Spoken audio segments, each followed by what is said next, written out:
parlor to disclose our findings. Mulligan, would you shut the door?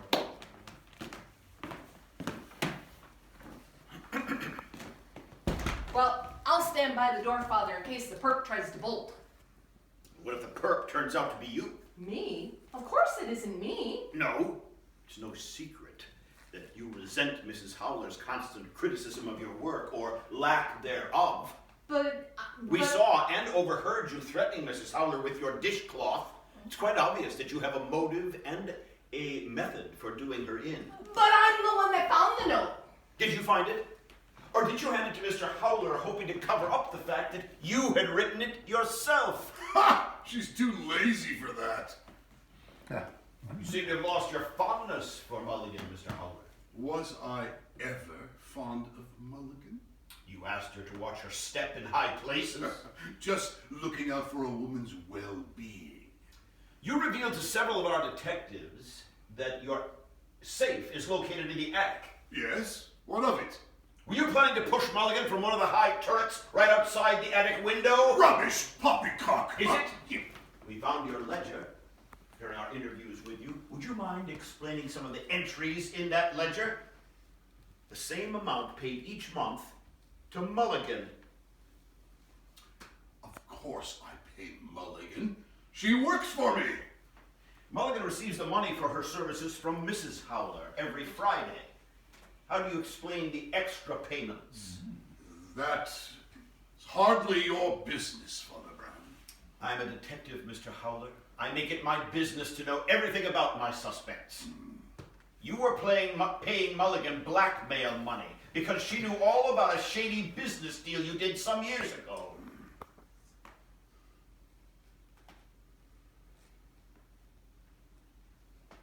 You could have just come clean. But it would have meant damage to your reputation and your finances. The embarrassment you could have borne, but not the loss of income. That would be going too far. That's right. All he cares about is the money. Money is even more important to him than his own son. Isn't that right? And to you, a young man denied your dreams, well, it just might drive you to murder. You have no proof of that. Your father threatened to cut you off from any inheritance if you didn't comply with his wishes. Were you planning to put a knife in his back in his bedroom while he was sleeping? You're crazy. Didn't we see you using this letter opener in a very violent manner? I was only going to use it to open the envelope containing the will. He's a hothead, all right. Yes, and he has another weakness as well. He's an insomniac. And you were planning to use that fact to get your revenge on him, weren't you? What are you talking about? You knew about his midnight ramblings. You knew you would probably find him wandering around the grounds. So, what of it? We know that you happen to be an expert with a revolver. We found the certificate you keep, which proves your skill at marksmanship from the gun club. You're a straight shooter, all right. One well-aimed shot, especially in the dark at midnight, would solve your dilemma. What dilemma? I don't care if he lives or dies. Perhaps. But if he weren't around anymore, it would free you from the torment of loving a man you could never have. I'm done with men. That'll be the day. She's such a flirt, she was even after my father. Just to get on his good side or get mentioned in the will. She'll do anything to get a man's attention. And how were you planning to get back at her? What do you mean, get back at her? You told her that if she played with fire, she just might get burned. Don't be ridiculous. That's just an expression.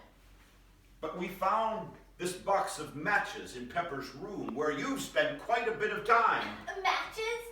Everyone has matches. They're not exactly a murder weapon. Unless you used them to start a fire in someone's room. Someone, for instance, who had a lot of packing materials and boxes lying about. That's ridiculous. You're a terrible detective. You had a weapon and a motive. What motive? What has she done to me? You think she has something you don't have, don't you? And you'd do anything to get her out of your life. Ha! I knew it was you all along, Mary Sue. I just knew it. Listen, Father, I don't mean to be rude, but could we move this along a little bit? I'm getting really hungry. Why do you think she wrote the note, Uncle Skip? Well, isn't it obvious? She's so critical of everyone, about every little thing. And she thinks she can run everybody's life for them. Including yours. Well, yeah. Father, look, I'm a real simple kind of guy. All I want out of life is to sail the high seas and get 4 or 5 or maybe 6 good square meals every day. I don't think that's too much to ask, is it? Certainly not. So when Mary Sue decided to keep stealing the snacks that you had set aside for your midnight meals, you weren't very happy with her. No, I wasn't. Father, what right does she have to deprive me of my own food? If I want to have a few snacks during the night, that's none of her business. So you set a tripwire, like the one we found in your room at the top of the steps, hoping that when Mary Sue came down to steal your snacks, she would have a downfall that would kill her. That's outrageous. I've known her whole life. Why? I couldn't hurt a sweet, young girl like Mary Sue. You expect us to believe that? Seems to me your obsession with food would drive you to do just about anything to anyone who kept you from it. He's right, you know. Your ridiculous eating habits are extreme. We've become a laughing stock. I simply can't bear any further social degradation. Something had to be done. Had to be done? Perhaps in your mind, Mrs. Howler, murder was the only answer. I wouldn't put it past her. I could never do such a thing. I might have to go to prison. And I look terrible in all of it. But perhaps the threat to your social standing outweighed even the fear of prison. We've interrogated all of our suspects. Now we must determine which one of these wrote the note threatening another member of the household. Each of you had a motive. Each had some kind of weapon. Even if you didn't write the telltale note, you all harbored malice in your hearts. It is said that as a man or woman thinks in his heart, so is he. It is also said that God looks on the heart, and he is the only one who can make the heart new. I see it now. The 7 deadly sins. Envy, sloth, wrath, gluttony, lust, greed, and pride. But how can we determine who had the strongest impulse to follow through on their desire? Who is the culprit who would have carried out their evil plan at midnight tonight? One of these deadly sins is the mother of all, because it gives birth to all the rest. Pride.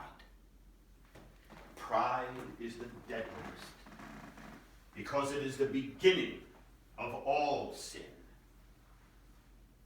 Mrs. Howler, the queen bee, you buzz around the town, making sure that all the drones admire you. Everywhere you go, you must have the best. And your husband makes sure that you stay in your position as Mrs. Curtis Howler III. No one in your circle can threaten your image of absolute superiority. Not even your own husband's brother. You're a very silly man. The Howlers do not commit murders. We're far above that sort of thing. I'd get someone else to do it. And that's exactly what you did.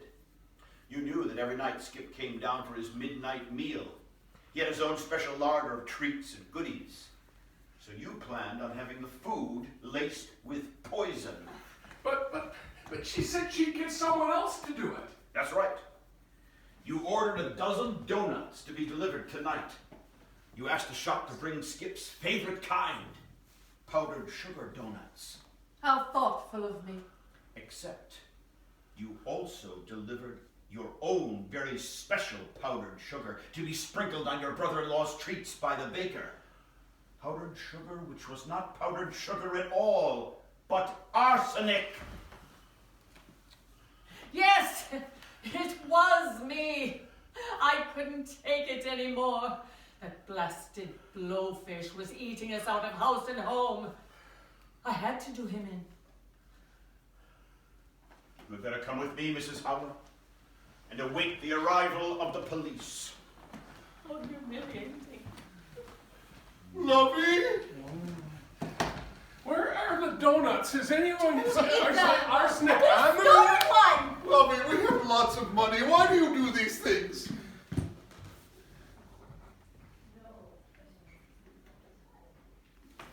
We would like to thank you for attending today's brush-up performance.